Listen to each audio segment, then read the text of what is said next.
18/10/2021। ओम शांति।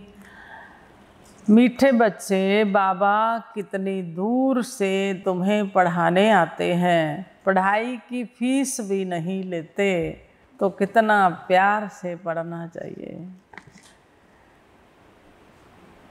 प्रश्न, रूहानी गवर्नमेंट ने सारी दुनिया के लिए यह फ्री स्कूल खोला है। क्यों खोला है ये फ्री स्कूल? बाबा बता रहे हैं, देखो दुनिया में भी स्कूल होते हैं ना, उसमें भी कई बच्चों की पूरी फीस माफ़ होती है, कईयों की आधी माफ़ होती है, और गवर्नमेंट उनको हेल्प भी बहुत करती है, ड्रेसेस देती है और बहुत सारी सुविधाएं देते हैं गरीब बच्चों के लिए। तो बाबा ने कहा कि ये स्कूल भी हमारे लिए फ्री है। तो ये क्यों फ्री है? क्योंकि अभी सब आर्फन निधन के बन गए हैं। इस समय सभी आर्फन निधन के बन गए। बाप ऐसे गरीब बच्चों से फीस क्या लेंगे? इस अंतिम जन्म में बाप ऐसी पढ़ाई पढ़ाते हैं जिससे तुम विश्व का मालिक बन जाते हो। जो नए नए बच्चे पढ़ने के लिए आते हैं उन्हें भी कोई घाटा नहीं होता। भल पिछाड़ी में आए हैं, लेकिन थोड़ी मेहनत कर पुरानों से भी आगे जा सकते हैं। गीतें जाग सजनियाँ जाग। मीठे मीठे रूहानी बच्चों ने गीत सुना। रूहानी बाप ने कहा, यहाँ तुम बच्चों को आत्म अभिमानी होकर बैठना है। परमपिता परमात्मा और बच्चे सभी आकर मिले हैं। इसको कहा जाता है आत्माओं और परमपिता परमात्मा का इस सृष्टि पर मेला। यह मेला एक ही बार होता है। आत्मा और परमात्मा का मेला केवल संगम पर होता। बाबा ने कहा एक ही बार होता है। जितना जितना सीढ़ी उतरते जाते हो उतना दुखी होते हैं। अभी तुम बच्चे जानते हो दुख के पहाड़ गिरने हैं। इस पुरानी दुनिया का अब विनाश होना ही है। तुम्हारी बुद्धि जानती है बाबा है निराकार। वह टीचर बनकर हम शालिग्रामों को पढ़ाते हैं, कहते हैं बच्चों हम फिर से तुमको विश्व का मालिक बनाने आया हूँ। 5000 वर्ष पहले भी तुम स्वर्ग के मालिक थे, याद है ना? संगम पर ही तुमको ऐसा बनाया था। अभी फिर तुमको मनुष्य से देवता वैकुंठ स्वर्ग का मालिक बनाने आया हूँ। तुमको यह वर्षा दिया था, तुमको 84 जन्म लेने पड़े। बाबा स्मृति दिला रहे हैं कि संगम पर तुमको ऐसा ऊंच बनाया था, विश्व का मालिक बनाया था। अभी फिर आया हूँ तुमको वर्षा देने। अभी तुम्हारे 84 जन्म पूरे हुए, अभी मैं आया हूँ। तुमको पहले नंबर जन्म से शुरू करना है। मैं तुम्हारा बाप तुमको पढ़ाता भी हूँ। अब बाप पढ़ाने की फीस लेगा क्या? किसी का बाप टीचर हो और वो अपने बच्चे से क्या फीस लेगा? वो तो टीचर है, उसको बच्चा पढ़ा रहा है अपने बच्चे को, तो उससे फीस थोड़ी लेगा। तो शिव बाबा भी हमारा बाप है, तो वो हमारे से क्या फीस लेगा? एक पाई की भी फीस नहीं लेता हूँ। कितना दूर परम धाम से आता हूँ तुमको पढ़ाने। नशा रहे कि भगवान हमको कितनी दूर से पढ़ाने आता है, बिगर कौड़ी खर्चा वो हमें पढ़ाता है। यह नौकरी करने रोज आता हूँ। देखो बाबा क्या कह रहे हैं, ये नौकरी करने रोज आता हूँ, तुम्हारी सेवा करने। कोई की नौकरी दूर कहाँ होती है तो रोज आना जाना होता है। तो बाबा ने कहा शिव बाबा भी कितनी दूर से परमधाम से आते हमें पढ़ाने। मेरा घर बहुत दूर है, यहाँ आकर इस शरीर द्वारा तुमको पढ़ाता हूँ। सारा दिन इसमें बैठता नहीं हूँ। ब्रह्मा के तन में शिव बाबा सारा दिन नहीं बैठते, आते जाते हैं, चक्कर लगाता रहता हूँ। मेरी गलानी करने के कारण तुम बहुत महान दुखी पतित बन गए हो। तुमने आधा कल्प याद किया है, इसलिए मुझे पराये देश में आना पड़ा है। कितने जप तप दान पुण्य आदि करते हैं? पूछा जाता है यह क्यों करते हो? तो कहेंगे इससे भगवान के पास पहुंच जाएंगे। कोई जप तप करने से पहुँचेगा, कोई शास्त्र पढ़ने से पहुँचेगा? बाबा पूछ रहे हैं। ना तो हम जप तप करने से पहुँचेंगे, ना शास्त्र पढ़ने से। बाप कहते हैं ऐसे तो नहीं है। भक्ति करते करते तो तुम और ही पतित बन गए, पंख ही टूट गए आत्मा के, उड़ने लायक ही नहीं रही आत्मा, तुम उड़ नहीं सकते हो। जब तक तुम्हारे में ज्ञान घृत न पड़े, घृत अथवा पेट्रोल खत्म हो जाने से ज्योत बुझ गई है, फिर मैं आकर भरता हूँ। आत्मा की ज्योति बुझ गई ज्ञान योग के घृत के बिना, तो अभी बाबा आकर हम बच्चों को फिर से ज्ञान योग का घृत दे रहे हैं। तुम जानते हो बाबा आया हुआ है, यहाँ तुम खुशी में रहते हो। मधुबन में जाते हैं जब बाबा ने कहा खुशी में रहते हैं, घर जाने से फिर तुम भूल जाते हो। तुमसे इस पढ़ाई की फीस नहीं लेता हूँ।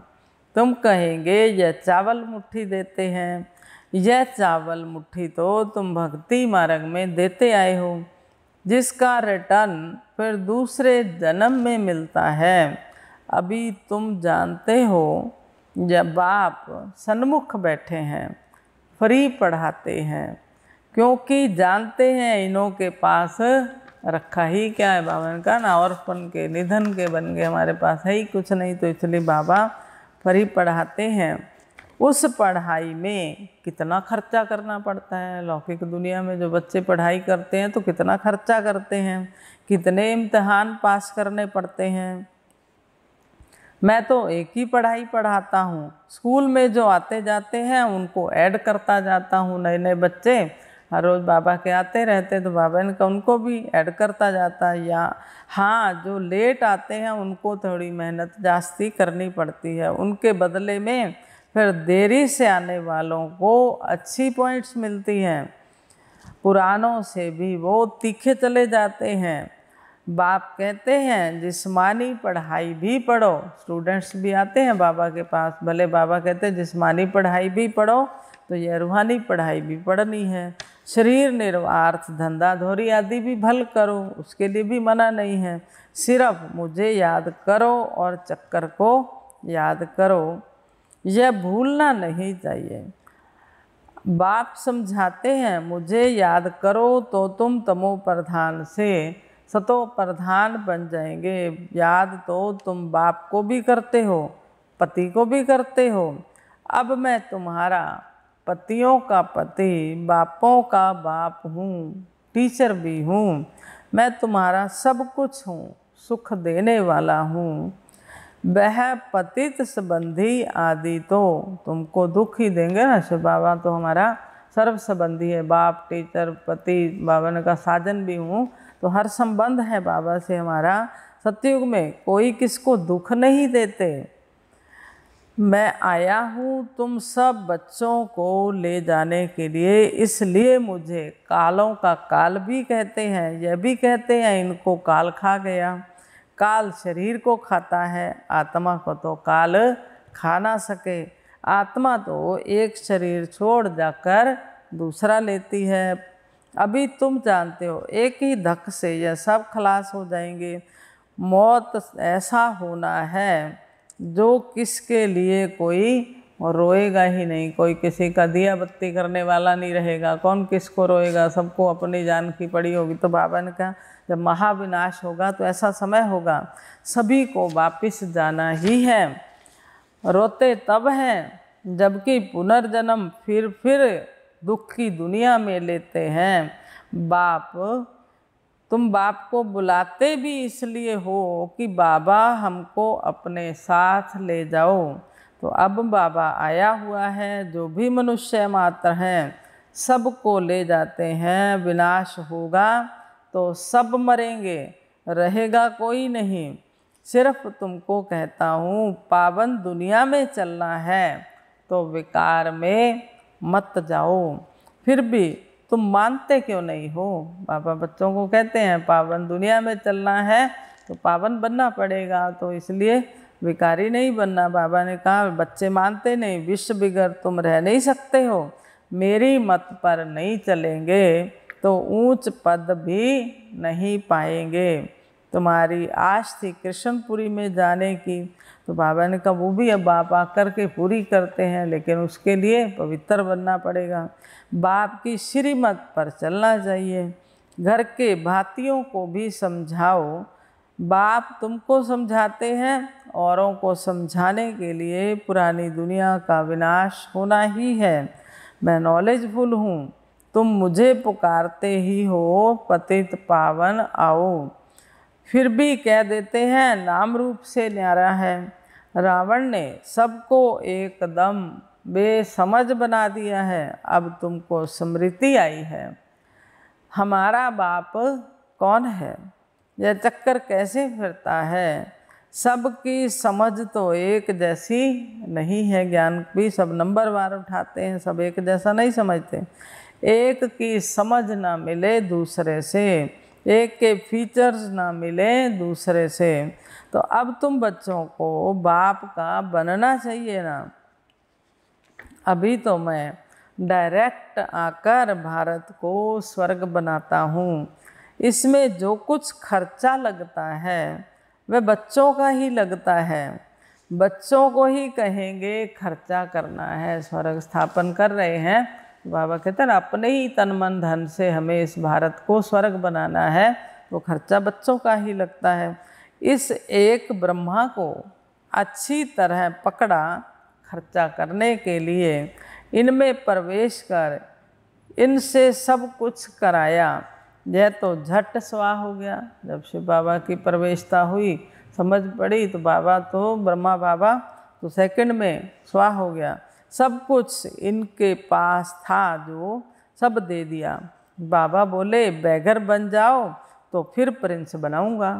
ब्रह्मा बाबा को शिव बाबा ने साक्षात्कार कराए, तो बाबा ने कहा कि पहले बैगर बनो, अर्थात सब कुछ बाप के हवाले कर दिया, सरेंडर हो गया, तो फिर प्रिंस बनाऊंगा। साक्षात्कार करा दिया, ख्याल आया अब ये क्या करेंगे, विनाश तो होना ही है। बाबा ने कहा बंदर माफिक मुट्ठी बंद नहीं करो, खोल दो। तो ब्रह्मा बाबा ने क्या किया, झट सब कुछ दिया बाबा को, तो झट खोल दी मुट्ठी। तो इतने बच्चों का खर्चा कैसे चलता अगर ब्रह्मा बाबा ने ऐसा समर्पित ना होते। ब्रह्मा बाबा अपना सारा पैसा बाबा ने यज्ञ में स्वाहा किया, तो बाबा ने कहा अगर ना करता तो खर्चा कैसे चलता। बच्चू बादशाह पीरू वजीर यह हो गया, एक को ही पैसे के लिए पकड़ लिया। तुम बच्चों की भट्टी बननी थी, स्कूल भी बने थे, अभी तुम होशियार होकर फिर औरों को पढ़ाते हो। तो बाबा ने कहा सपूत बच्चे सदा माँ बाप को फॉलो करते हैं। सपूत बच्चे जैसे हमारे मम्मा बाबा हमारे सामने उदाहरण स्वरूप हैं, तो बाबा ने कहा सपूत बच्चे माँ बाप को फॉलो करते हैं। बाप पावन बने और बच्चा ना बने तो वह तो कपूत ठहरा ना, इसमें तो नष्टो मोहा बनना होता है। मेरा तो एक शिव बाबा दूसरा ना कोई, वर्षा भी उनसे मिलेगा। अब बाप से वर्षा पाना है नई दुनिया का, तो पतित मत बनो। बाबा ने कहा नई दुनिया का वर्षा चाहिए तो उसके लिए पावन बनना पड़ेगा, तो इसलिए बाबा कह रहे पतित मत बनो, पावन बनने बिगर नई दुनिया में जा नहीं सकेंगे। जन्म जन्मांतर के पाप किए हुए हैं उनकी सजा भोगनी पड़ती है, जैसे 63 जन्मों के पापों की सज़ा मिलती है। तो अब बाप समझाते हैं अब टाइम बहुत थोड़ा है, शरीर पर भरोसा नहीं है, कब छूट जाए। बाबा कहते शरीर पर तो भरोसा नहीं है, बाप को याद करते रहो, सब दर्शन चक्करधारी बनो, सारा दिन यही बातें ख्याल में रहें। कौन सी बातें ख्याल में रहें, जो बाबा सुनाते हैं, जो हम सुनते हैं। बाबा ने कहा ये बातें सारा दिन बुद्धि में ज्ञान का चिंतन चलता रहे। इस शरीर का क्या भरोसा कब छूट जाए, तो अपने आप को क्या समझना है कि मैं तो इस सृष्टि पर जैसे मेहमान हूँ, पता नहीं 1 दिन का 2 दिन का, तो पता नहीं कब ये छूट जाए। इसलिए बाबा ने कहा सब दर्शन चक्करधारी बनो, अच्छा, मीठे मीठे सिक्की लधे बच्चों प्रति माता पिता बाप दादा का याद प्यार और गुड मॉर्निंग। रूहानी बाप की रूहानी बच्चों को नमस्ते। हम रूहानी बच्चों की रूहानी बाप दादा को नमस्ते जी, नमस्ते जी। सदा रहेंगे हंसते जी। वाह बाबा वाह, शुक्रिया बाबा शुक्रिया। धारणा के लिए मुख्य सार है। फर्स्ट पॉइंट है पूरा पूरा नष्टो मोहा बनना है। एक शुभ बाबा दूसरा ना कोई, यह पाठ पक्का करना है। स्पूत बच्चा बन माता पिता को फॉलो करना है। दूसरा है बिगर कौड़ी खर्चे पढ़ाई से 21 जन्मों की राजाई मिलती है, तो बहुत लगन से पढ़ाई पढ़नी चाहिए। बिना पैसा खर्च किए बाबा ने कहा ऐसी पढ़ाई है जिससे 21 जन्मों का राज्य भाग मिलता है, तो उसके लिए लगन से करनी चाहिए पढ़ाई। सब दर्शन चक्रधारी बनना है। वरदान सर्व खजानों से भरपूर बन अपने चेहरे द्वारा सेवा करने वाले सच्चे सेवाधारी भव। बाबा ने हमें ज्ञान का, गुणों का, शक्तियों का, समय का, वैसे अनेकों खजाने दिए हैं। तो बाबा ने कहा है कि उन खजानों से भरपूर बन। जो संपन्न होता है तो उसको खुशी होती है कि मेरे पास कोई चीज़ की कमी नहीं है, तो उसके चेहरे पे भी वो भाव नज़र आते। तो ऐसे बाबा ने कहा हमें भी भगवान ने सर्व खजानों से भरपूर किया है, तो हमारे चेहरे द्वारा सेवा अर्थात ऐसा रूहानी नशा हो, ऐसा खुशी हो, ऐसी चेहरे से दिखाई पड़े कि हाँ ये कोई विशेष आत्मा है, इन्हें कुछ मिला है। तो बाबा ने कहा ऐसे चेहरे द्वारा सेवा हो तभी सच्चे सेवाधारी कहलाएंगे। तो बच्चे सर्व खजानों से सदा संपन्न व भरपूर रहते जो बच्चे, उनके नयनों व मस्तक द्वारा ईश्वरीय नशा दिखाई देता है। वो कुमारी उनको दिखाई देगी उनके नयनों से। उनका चेहरा भी सेवा करता है। जिसके पास जास्ती अथवा कम जमा होता है तो वह भी उनके चेहरे से दिखाई देता है। जिसके पास कुछ नहीं है तो उसका चेहरा कैसा होगा? उदासी वाला, मायूसी वाला होगा। और जिसके पास खजानों से जो संपन्न है तो उसका चेहरा कैसा होगा? खुशी वाला, नशा होगा रूहानी। तो बाबा ने कहा ऐसा होगा। जैसे कोई ऊंच कुल का होता है तो उनके चेहरे से वह झलक और फलक उसकी पर्सनैलिटी से ही पता पड़ जाता। तो बाबा ने कहा झलक और फलक दिखाई देगी ऊंच कुल वाले की। ऐसे आपकी सूरत हर संकल्प, हर कर्म को स्पष्ट करे। हमारा चेहरा हमारे हर संकल्प और कर्म को स्पष्ट करे, तब कहेंगे सच्चे सेवाधारी भव। स्लोगन समय और संकल्प के खजाने की बचत कर जमा का खाता बढ़ाओ। समय की और संकल्पों के खजाने की बचत करनी है। ना हमारा समय कहीं वेस्ट जाए, ना हमारे संकल्प व्यर्थ संकल्प ना चले।